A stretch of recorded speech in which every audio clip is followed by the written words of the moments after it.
So guys, magandang araw sa ating lahat. Meron tayo ngayon dito na DA17W. Bali ang gagawin natin ay magchi-change oil tayo. Bali yung kanyang makina ay RO6A. Ito bali turbo engine to. Bali ang gamit natin na engine oil ngayon, fully synthetic na 5W40 Shell Helix HX8. Tapos meron din tayo na oil filter. Ito guys yung kanyang oil filter C110.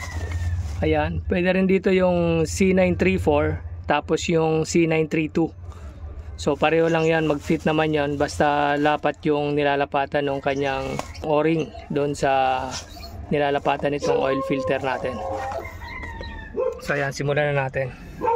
So guys, ito yung pantanggal natin ng oil filter 901 ang number. So tanggalin na natin to oil filter. Yan, saktong-sakto yan. Tapos gamitan natin ng ratchet. Pakaliwa lang yung ikot.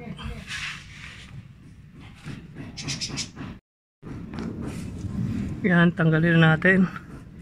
Ikutin lang, pakaliwa. So niluwagan na natin siya.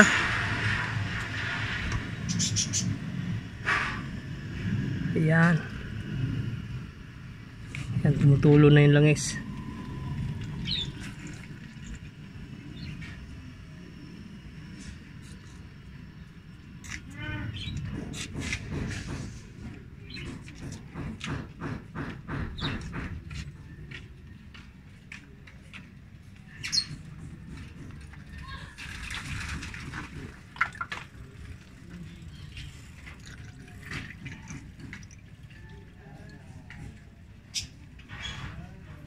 So ayan guys, yung number niya C932 yung oil filter niya. Yan o, C932.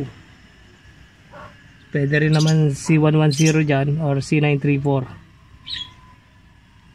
Okay, so palitan na natin to. Drain lang natin ng maayos bago tayo maglagay ng panibagong oil filter at bago natin takpan tong kanyang drain plug.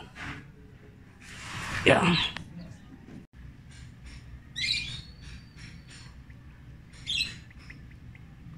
C110 yung gamit natin na oil filter.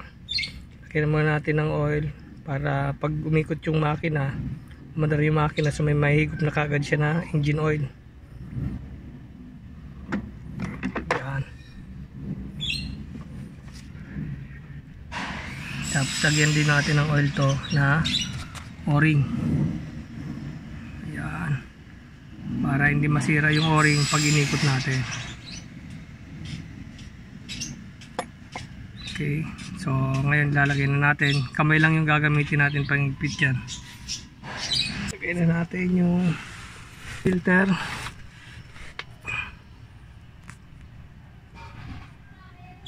Yeah. Yeah.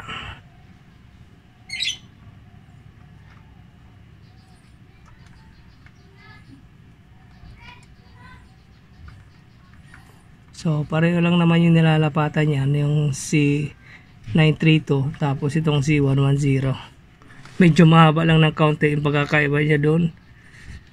Sa C932 mas mahaba lang ng kaunti itong oil filter na C110. Pero okay lang yan, walang problema yan. So higpitan lang natin ng kamay. Tapos lalagay na natin yung drain plug. Tapos lalagyan na natin ng engine oil.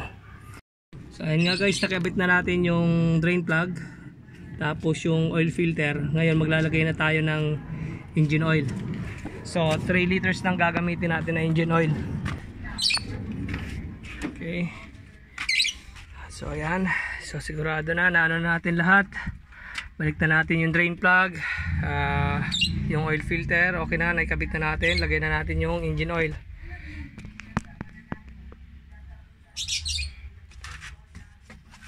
So ito may 1 liter dito na tira, yung last change oil natin.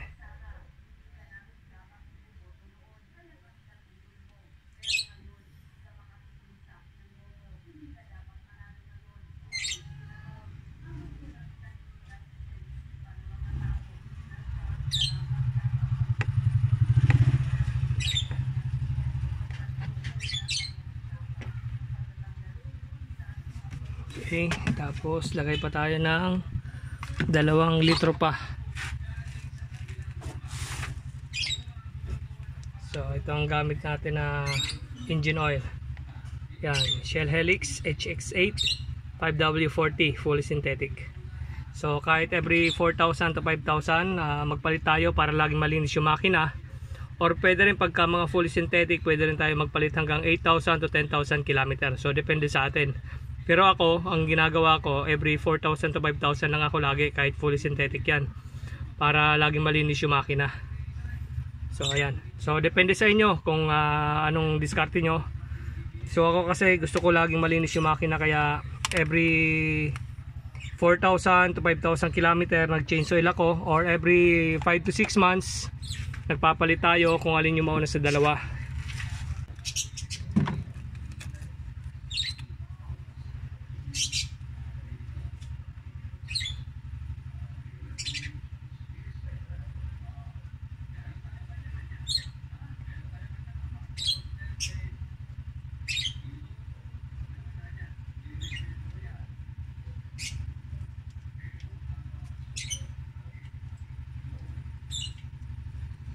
So ang laman nito guys, 3.2 liters or 3.3. So depende, kahit 3 liters naman okay lang naman, kaunti lang naman ang kulang. So hindi naman makaka-apekto yun sa ating makina. So check na lang natin, kung meron kayong pandagdag, dagdagan nyo na lang. So hanggang doon lang sa may full level.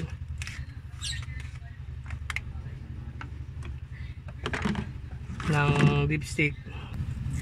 Pag sumakto na doon, okay na yung level niyan na engine oil natin.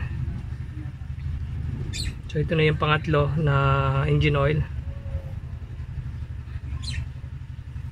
Kailangan natin alagaan yung makina para tumagal yung buhay.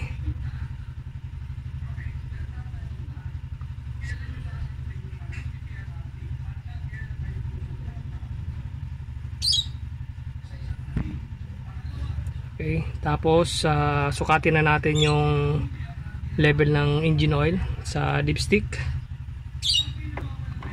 Okay, check natin. Pababain muna natin yung kanyang langis. Sukatin lang natin.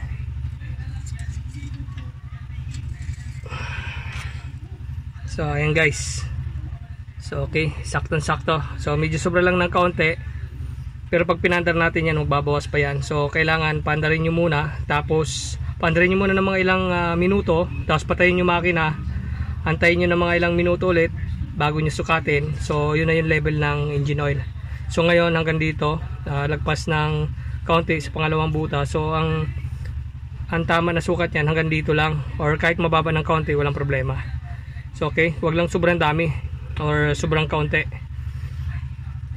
Tapos pandarin natin yung makina, tapos sukatin natin ulit.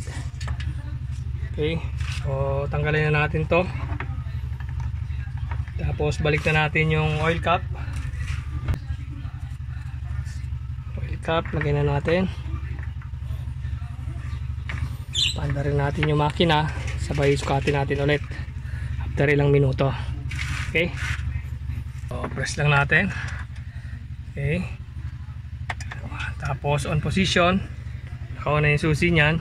Baka natin yung foot brake or yung ating preno. Yan, tapos pindot ng isa. So yan. So mandar na yung ating makina.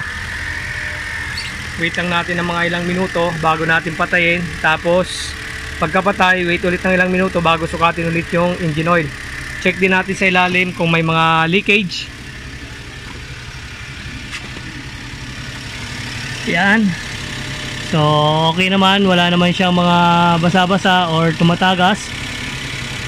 Kailangan siguraduhin nyo guys na nakasara yung inyong drain plug, tapos nakalapat ng maigi yung inyong oil filter.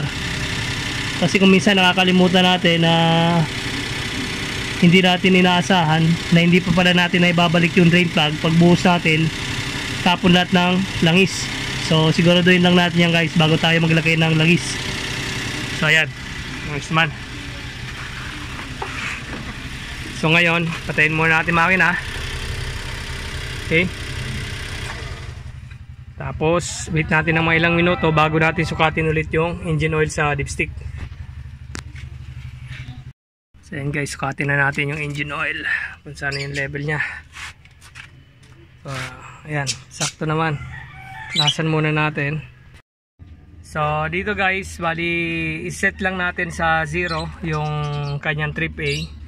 Press muna natin tong isa. Yan, trip A, trip B. So set natin 0-0 natin lahat yung yung trip A tsaka trip B. Ayan.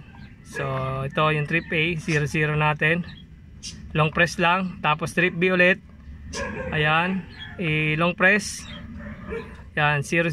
So para pagka umabot sa mga 4,000 to 5,000 km, so saka ulit tayo mag-change oil. So yan yung record natin.